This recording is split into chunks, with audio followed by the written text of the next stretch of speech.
आती है समुद्र मंथन की। बड़े ध्यान से सुनिएगा महाराज। एक बार क्या हुआ, देखिए प्रसाद का अपमान नहीं करना चाहिए। प्रसाद यदि थोड़ा भी मिले ना तो उसे बहुत समझना चाहिए। और दूसरी बात, भूल से भी प्रसाद धरती पर नहीं गिरना चाहिए। प्रसाद यदि धरती पे गिरे तो उसे उठाकर माथे से लगाओ। किसी संत के द्वारा, महात्मा के द्वारा यदि एक पुष्प भी मिल जाए तो वो भी प्रसाद है। और ये ध्यान रखिए कि वो भी धरती पे ना गिरे। किसी ऐसे जगह प्रवाहित करो जहां पांव ना पड़ते हों किसी के। तो महाराज प्रसाद का अपमान यदि जीवन में हो जाए तो कितना बड़ा कष्ट मिलता है, वो कथा भी भागवत में आई। एक बार दुर्वासा गए नारायण का दर्शन करने। भगवान नारायण ने कंठ की माला निकालकर दुर्वासा को पहना दी। दुर्वासा बड़े प्रसन्न चले जा रहे थे। उधर से इंद्र ऐरावत हाथी पे निकले। इंद्र ने जैसे ही देखा, दुर्वासा को देखकर हाथी से उतरकर जाकर प्रणाम किया। दुर्वासा बड़े खुश हुए, देखो कितना विनम्र है, हाथी से उतर के आया प्रणाम करने। स्वर्ग का राजा विनम्र है। दुर्वासा प्रसन्न हुए तो भगवान नारायण ने जो अपने कंठ की माला उन्हें दी थी उसको निकालकर उन्होंने देवराज इंद्र को दे दिया। इंद्र हाथी पे बैठ के चले। और जब इंद्र हाथी पे बैठ के चले तो सहज में ही माला उतारी, हाथी के सिर पे रखा। हाथी ने सिर से उतारा, नीचे डाला और कुचल के चला गया। संयोग बस दुर्वासा जी ने देख लिया और दुर्वासा बड़े क्रोधी महात्मा, श्राप दे दिया, अरे इंद्र आज तूने भगवान की दी हुई कंठ के माला का, उस प्रसाद का, संत के द्वारा मिले माला का महत्व नहीं समझा। मैं तुझे श्राप देता हूँ, तू श्रीहीन हो जाएगा। उसी समय देवासुर संग्राम हुआ, असुरों से युद्ध हुआ और महाराज इंद्र पराजित हुए। इंद्र जब पराजित हो गए ना, उसके बाद महाराज इंद्र जब पराजित हुए तो भगवान ने कहा अब समुद्र मंथन करो। समुद्र मंथन करने के लिए वासुकी नाग को रस्सी बनाई गई और मद्राचल पर्वत को मथानी बनाया गया, पर वो समुद्र में टिके नहीं। तब भगवान ने कछुए का रूप धारण करके अपनी पीठ पर मद्राचल को धारण कर लिया और भगवान का अवतार हो गया। बोलिए कच्छप भगवान की जय हो। समुद्र मंथन हुआ, आप सब जानते हैं, 14 रत्न निकले और सबसे अंत में अमृत निकला। क्या निकला? अमृत निकला। अमृत जैसे ही निकला तो देवताओं और असुरों में छीना झपटी होने लगी। गरुड़ जी अमृत का कलश लेकर भागे और देखिए 4 जगह अमृत का कलश धरती पर रखा गया। आप ध्यान से सुनिए इस कथा को। अमृत का कलश जब निकला तो गरुड़ जी लेकर गए। 8 जगह अमृत का कलश रखा गया, जिसमें 4 स्थान स्वर्ग में हैं और 4 स्थान धरती पे इस भारत भूमि में है। जहाँ उस अमृत के कलश को रखा गया, वो कुंभ, वो घड़ा जो अमृत से भरा हुआ था, उसे लेकर गरुड़ जी धरती पर आए और सबसे पहले उस अमृत के कलश को धरती पे 4 स्थान पे रखा। कहाँ कहाँ? बोले प्रयागराज में रखा, हरिद्वार में रखा, आपके उज्जैन में रखा और नासिक में रखा।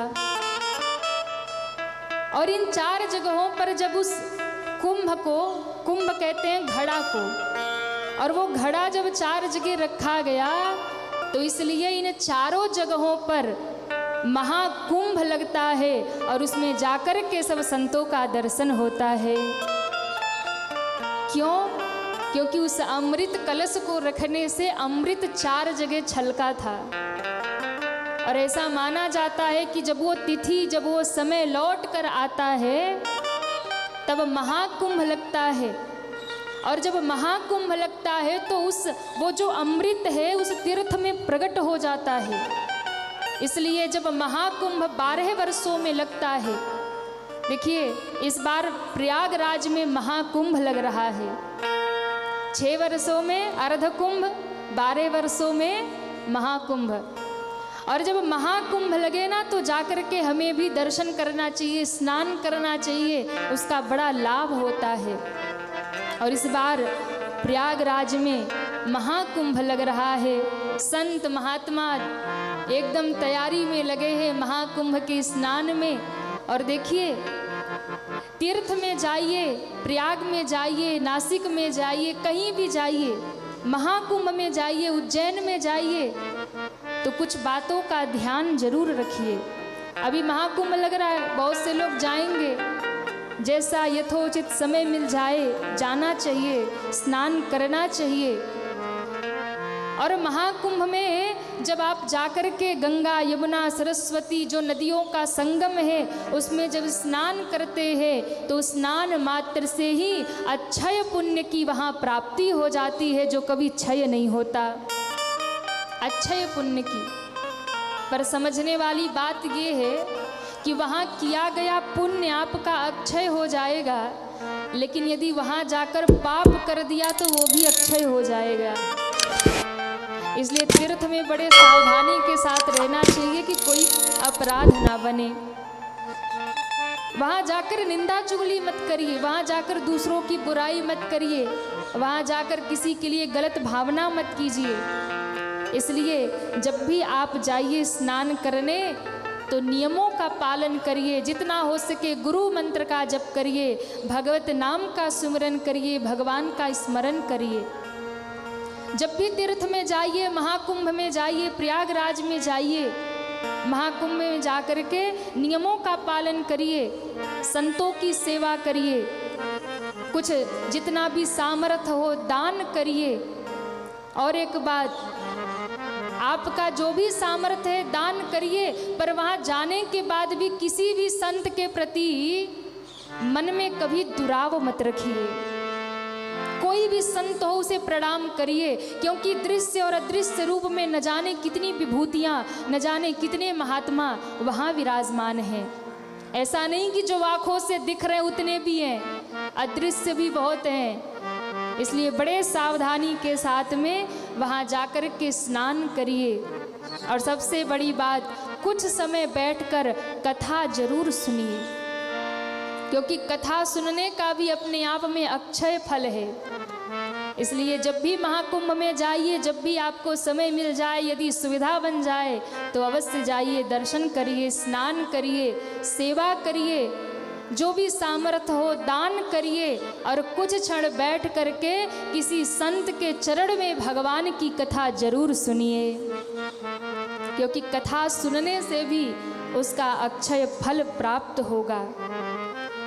कुछ नियमों के साथ, कई लोग तो कल्पवास भी करते हैं, कई लोग पूरा समय, जो संत महात्मा वो तो बहुत समय बिताते हैं, पर जो गृहस्थी हैं उनको उतना समय नहीं है। तो इन 4 जगहों पर समय समय पर जब महाकुंभ लगे तो उसमें दर्शन करने हमें अवश्य जाना चाहिए। अमृत का कलश जब लेकर के भागे, असुर दैत्य पीछे पड़े, तब मेरे भगवान ने मोहिनी अवतार धारण किया। बोलिए मोहिनी भगवान की जय हो। और भगवान ने अमृत का बंटवारा कर दिया, देवताओं को अमृत पिला दिया और दैत्यों को मदिरा पिला दी। और फिर एक दैत्य जो चोरी छुपे आ गया था, भगवान ने उसका सर काट दिया, वही राहु केतु के नाम से प्रसिद्ध हो गए। और इसके बाद जब देवता अमृत पिए, भयंकर युद्ध हुआ। इस बार जो भी असुर थे पराजित हुए, देवता विजयी हुए। और जब देवता विजयी हुए तो महाराज शुक्राचार्य ने सारे जितने भी असुर थे उनको पुनः जीवित किया और राजा बलि को कहा कि महाराज इस बार आप यज्ञ करिए, और 100 यज्ञ यदि आपने कर लिया तो आप सदैव के लिए विजयी हो जाएंगे। सबको जीवन दान दे करके युद्ध हुआ है। और फिर महाराज राजा बलि अब यज्ञ कर रहे हैं। 99 यज्ञ पूरा हो गया, 100वां यज्ञ चल रहा। और यही यज्ञ यदि पूरा हो जाएगा तो राजा बलि हमेशा के लिए स्वर्ग पर अपनी सत्ता जमा लेंगे। देवताओं को चिंता हुई और देवताओं की माता अदिति ने पयोव्रत किया है, जिनके यहाँ 52 भगवान का प्रादुर्भाव हुआ। बोलिए 52 भगवान की जय हो, 52 भगवान की जय हो। देवगुरु बृहस्पति ने जनेऊ संस्कार किया, ब्रह्मा जी ने दान पात्र दिया, सरस्वती माँ ने रुद्राक्ष की माला दी है, अन्नपूर्णा ने भिक्षा पात्र दिया है, धरती ने खड़ाऊं दिया है और देवताओं ने हाथ में एक छाता दे दिया। गुरुदेव को प्रणाम किया तो बृहस्पति जी ने कहा, जाओ राजा बलि से स्वर्ग का सिंहासन मांग करके लाओ। ये बात सुन करके हाथ में छाता और कमंडल लेकर के भगवान आज 52 रूप में छोटे से ब्राह्मण के स्वरूप में राजा बलि के दरवाजे पर मांगने जा रहे। कितने लोगों को 52 भगवान का दर्शन करना है? वाह, हमारे बीच में भगवान पधार रहे, दर्शन करेंगे। 52 बेस बना के चले हैं ये छलिया छलने को, 52 बेस बना के चलो है ये तो छलिया चलने को, 52 बेस बना के चले हैं ये छलिया छलने को, 52 भेष बना के चलो है ये तो छलिया चलने को।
चलने को, चलिया चलने को।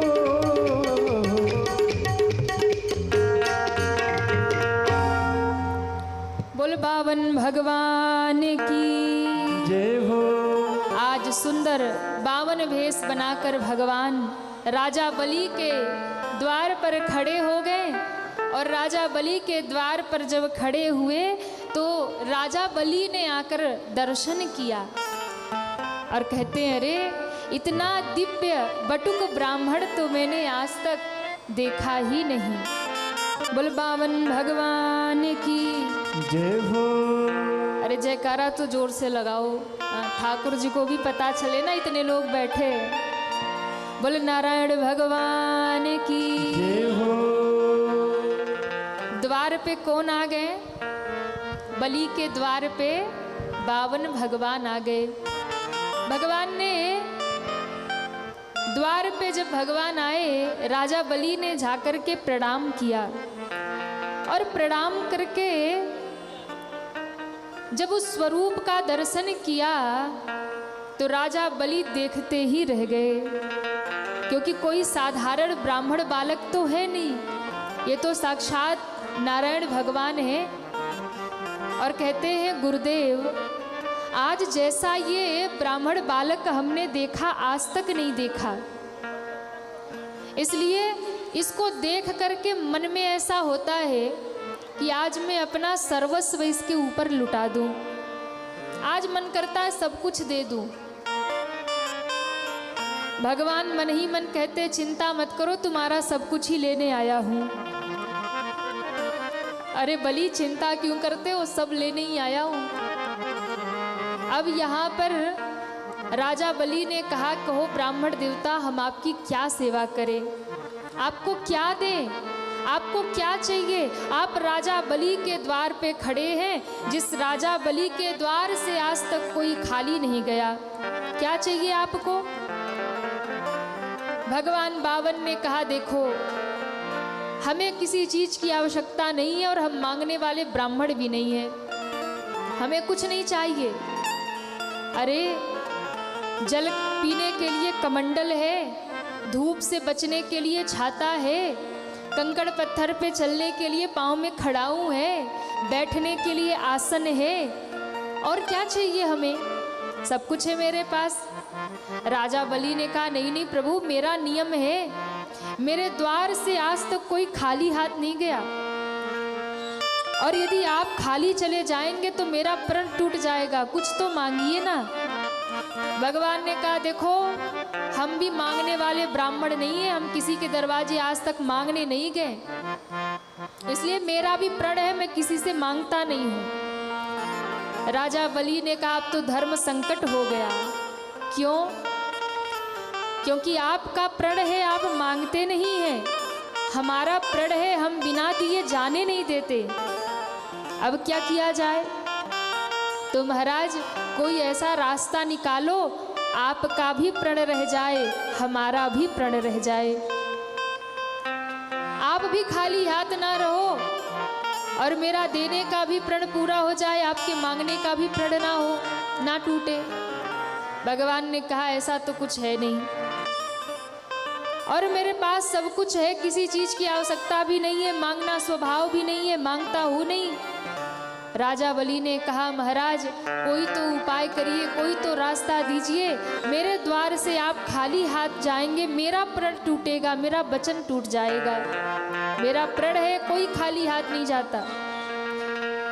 और महाराज जब इतना कहा तो भगवान ने कहा, अच्छी बात है, एक उपाय है, ऐसा हो सकता है कि आप थोड़ा दे दो, हम थोड़ा ले लें, न तो ज़्यादा दें आप, ना ज़्यादा लें हम, तो दोनों की बात होगी, ना देना होगा ना लेना होगा, मेरा भी प्रण रहेगा, आपका भी प्रण रहेगा। बोले ठीक है, तो थोड़ा आपको क्या चाहिए?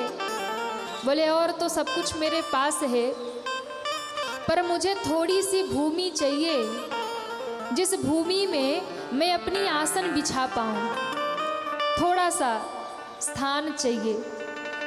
तो महाराज मैं आपके लिए कुटिया बनवा दूं, महल बनवा दूं, एक सोने का महल बना के आपको दान कर दूं?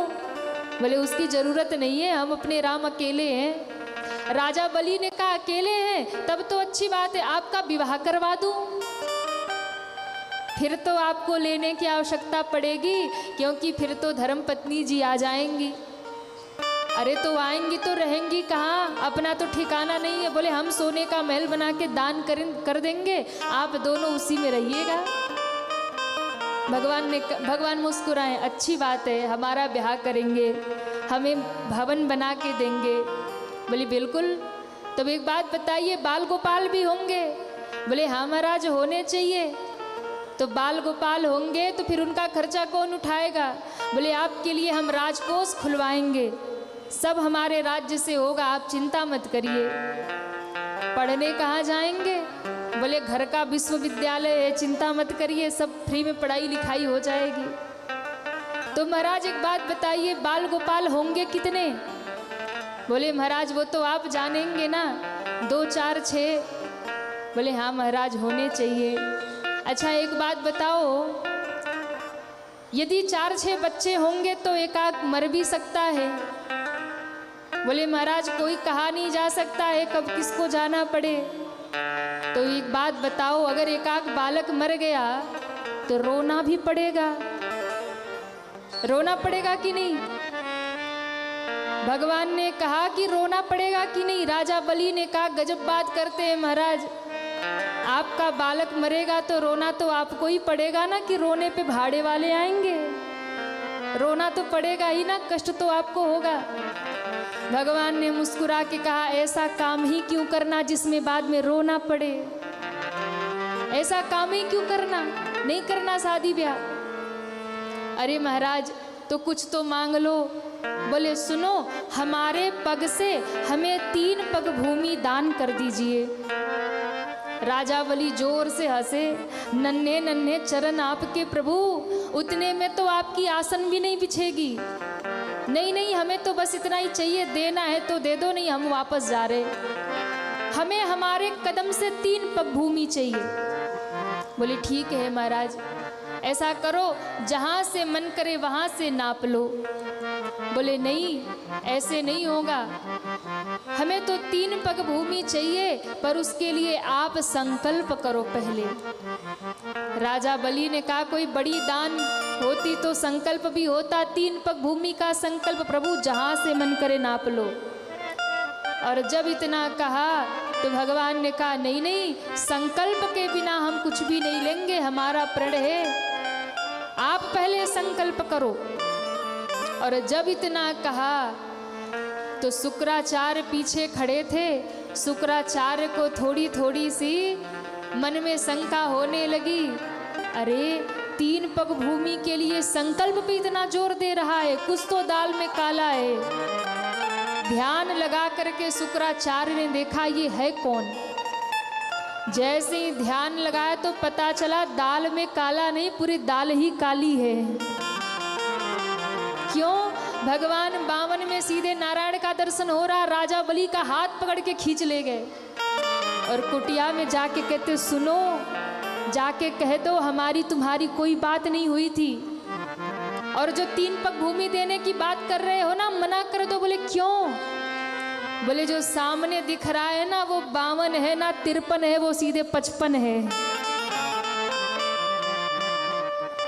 मना कर दो। क्यों? अगर तुमने संकल्प ले लिया तो ये तुम्हें कहीं का छोड़ेगा नहीं, तुम्हारा सब कुछ लूट लेगा बलि, तुम्हारे पास कुछ बचेगा नहीं।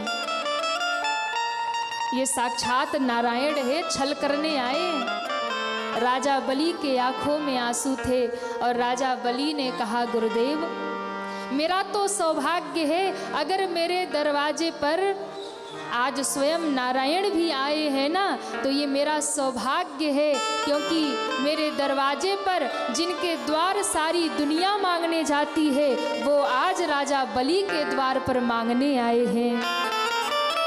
इससे बड़ा सौभाग्य और क्या होगा। फिर मैंने उनको वचन भी दिया है ना, अब भले ही मैं लुट जाऊं पर वचन से पीछे नहीं हटूंगा। शुक्राचार्य ने श्राप दिया, अरे चेला तू लुट के रहेगा? बोले लुट जाने दो, पर वचन से पीछे नहीं हटूंगा। और किसी ने बहुत सुंदर गाया है, सतपुरुषों की वो है निशानी,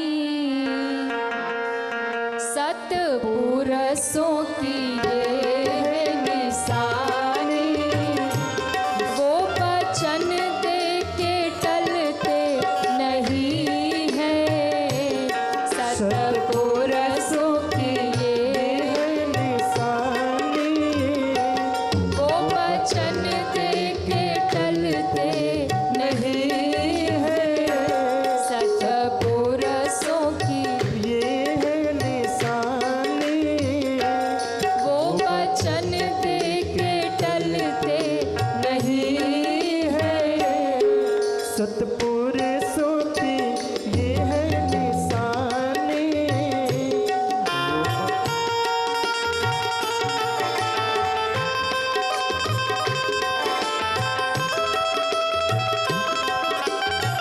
जय हो। श्री राधे।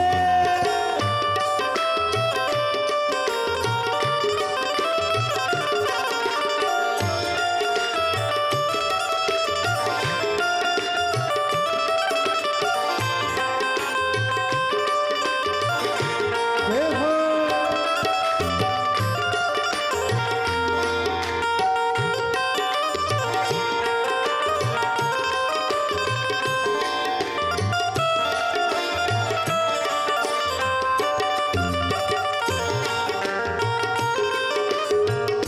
और राजा बलि ने कहा, गुरुदेव सुनिए, एक बार जो वचन दे दिया उस वचन पर खड़े रहना चाहिए, यही सत्पुरुषों की निशानी है। फिर तो धन संपत्ति रहे या जाए, वचन निभाना चाहिए। हाँ? प्राण जाए तो जाए भले ही, इसलिए भले ही प्राण की बाजी लग जाए, मरते मरते भी वचन निभाना चाहिए। प्राण जाए तो जाए भले ही, हो प्राण जाए तो जाए भले ही, अपने निश्चय बदलते नहीं है, सतपुरुषों की ये है निशानी, सतपुरुषों की ये है निशानी, वो वचन दे के टलते नहीं है, वो वचन दे के टलते नहीं है, वो वचन दे के टलते नहीं है। बोले महाराज, वचन एक बार दे दिया तो प्राण जाए तो जाए, भले ही अपने निश्चय बदलते नहीं है, सतपुरुषों की ये है निशानी। कहा, गुरुदेव आज यदि भगवान लूट भी लेंगे, सब कुछ ले जाएंगे, कुछ नहीं बचेगा, फिर भी मुझे चिंता नहीं। पर एक बार वचन दे दिया है मैंने उस ब्राह्मण के रूप में भगवान को कि मैं उन्हें 3 पग भूमि दूंगा तो मैं दूंगा। और तुरंत हाथ में जल लेकर संकल्प कर लिया। और जैसे ही संकल्प किया, महाराज संकल्प करके जैसे ही संकल्प छोड़ा, कहा प्रभु जहां से मन करे वहां से 3 पग भूमि नाप लो। भगवान ने मुस्कुरा के कहा पहले प्रणाम तो करो। जैसे ही राजा बलि ने हाथ जोड़कर सिर झुकाया प्रणाम करने के लिए, इतने में ही भगवान ने अपना विराट स्वरूप प्रकट किया है। देखते ही देखते महाराज भगवान इतने बड़े हुए, उनका शीश आकाश छूने लगा, उनका पांव पाताल छूने लगा। और जैसे ही विराट रूप धारण किया, देवता प्रकट हो गए देखने आज क्या होगा। और जैसे ही प्रकट हुए जय जयकार हुआ, बोले विराट भगवान की जय हो। भगवान ने अपना पहला चरण उठाया और भगवान ने पहला चरण उठा करके धरती पे रखा और जैसे ही धरती पे रख करके दबाया, अतल वितल सुतल तरातल रसातल और पाताल में जाकर पांव टिका दिया। पूरा धरती और नीचे का सब लोक एक पग में नाप लिया। अब भगवान ने दूसरा चरण उठाया। दूसरा चरण उठाकर भगवान ने ऊपर किया। ब्रह्मलोक, सूर्यलोक, चंद्रलोक, स्वर्गलोक, पूरे ब्रह्मांड में भगवान का नख टकराया। एक जल की वर्षा हुई। ब्रह्मा जी ने कमंडल में भरा। गंगा जी का प्रादुर्भाव हुआ। बोले गंगा महारानी की जय हो। दूसरे चरण में आकाश नाप लिया और अब भगवान ने राजा बलि को बांध लिया।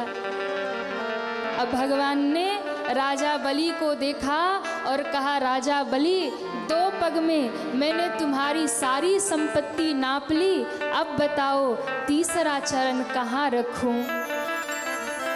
अरे बलि, तुम वचन नहीं निभा पाए, इसलिए अब तुम नरक जाने के लिए तैयार हो जाओ। तीसरा चरण कहाँ रखूं? राजा बलि के आंखों में आंसू आ गए और हाथ जोड़ लिया। प्रभु, आपने अभी तक तो मेरी संपत्ति नापी है, बताइए धन बड़ा होता है कि धन का मालिक बड़ा होता है? भगवान ने कहा, धन का मालिक बड़ा होता है। अच्छा, तो अभी तक तो आपने केवल मेरी संपत्ति नापी है, अभी मेरे ऊपर आपका कोई बंधन नहीं है, इसलिए प्रभु 2 पग में आपने मेरी संपत्ति नाप ली है। तीसरा पग यदि रखना है तो इस राजा बलि के शीश पे रख दीजिए, मैं भी धन्य धन्य हो जाऊंगा। भगवान प्रसन्न हुए। तीसरा चरण राजा बलि के मस्तक पर रखा है और जब राजा बलि के मस्तक पर तीसरा चरण रख दिया और उसी समय भगवान ने राजा बलि को वरदान दिया, बलि, मैं तुझे सुतल लोक का राजा बनाता हूँ और समय आने पे तुझे स्वर्ग का भी राजा बनाऊंगा, पर अभी कुछ वरदान मांग ले। राजा बलि ने हाथ जोड़ के कहा, प्रभु एक वरदान दीजिए। क्या? मैं जब भी घर में जाऊं और जब भी घर से बाहर जाऊं, घर में आते जाते हर समय आपका ही दर्शन हो। भगवान ने कहा, कहना क्या चाहते हो? हम तुम्हारे द्वारपाल बन जाएं? क्योंकि हमें क्या पता तुम कब घर में जा रहे हो, कब घर से बाहर जा रहे हो। ये तो तभी होगा जब मैं द्वारपाल बन के 24 घंटे खड़ा रहूं, पता नहीं कब बाहर जाओ, पता नहीं कब भीतर आओ। भगवान ने कहा, बलि ने कहा, जो भी हो प्रभु, पर मैं तो यही चाहता हूँ घर में आते जाते आपका दर्शन हो। और देखिए, यदि आप चाहते हैं ना कि आपका घर सुरक्षित रहे, आपका परिवार सुरक्षित रहे, तो अपने घर के द्वार पर भगवान का नाम लिख दीजिए। अपने घर के द्वार पर भगवान को बिठा दीजिए, ताकि आते जाते भगवान स्वयं आपकी रक्षा करें, उनकी नज़र में आप रहें। घर के ऊपर भगवान का नाम लिखिए। मैया के घर के बाहर भगवान का नाम, ठाकुर जी का नाम लिखा है, मुझे बड़ा अच्छा लगा। पर आजकल तो लोग कुछ भी लिख देते हैं, पर मेरा निवेदन है भगवान का नाम लिखिए। फायदा क्या होगा? भगवान का नाम लिखा होगा ना, आते जाते न चाहते हुए भी उस नाम पर आपकी दृष्टि पड़ेगी और उसी बहाने भगवान की याद आ जाएगी। दूसरी बात, कोई पापी से पापी भी आपके दरवाजे से गुजरेगा और कदाचित उसकी दृष्टि आपके द्वार पर पड़ जाए, भगवान का लिखा हुआ नाम पढ़ जाए, तो एक बार उस नाम के पढ़ने से ही आपके कारण उसका भी कल्याण हो जाएगा। राजा बलि के द्वार पे भगवान खड़े हो गए। भगवान द्वारपाल बन के खड़े हो गए। बहुत दिन हो गया, भगवान नारायण अपने लोक में लौटे नहीं। लक्ष्मी जी को चिंता हो गई, कहाँ गए ठाकुर जी? नारद जी से पूछा, आजकल प्रभु दिखाई नहीं दे रहे, कहाँ गए? नारद जी ने कहा, अरे मैया, बढ़िया रसमलाई खिलाओ, बढ़िया रसगुल्ला खिलाओ, मुंह मीठा करवाओ। क्यों? अरे आजकल तो आपके पतिदेव ने नौकरी कर ली है ना, बढ़िया। अरे कुछ तनख्वाह तो राजा बलि देता ही होगा, 24 घंटे द्वारपाल बन के खड़े रहते। लक्ष्मी जी ने कहा क्या कह रहे हो, कहाँ है नारायण? बोले और कहाँ रहेंगे, राजा बलि के द्वारपाल बन के खड़े हैं। अरे बहुत कम देता होगा तो 25-30 हजार तो सैलरी देता ही होगा महीने का। लक्ष्मी जी रोए सो रोए। अरे नारद कोई उपाय तो बताओ, कैसे मुक्त होंगे नारायण? तब नारद जी ने उपाय बताया। लक्ष्मी जी महाराज आती है और राजा बलि को रक्षा सूत्र बांध करके नारायण को मुक्त करा करके ले जाती है। बोले नारायण भगवान की जय हो।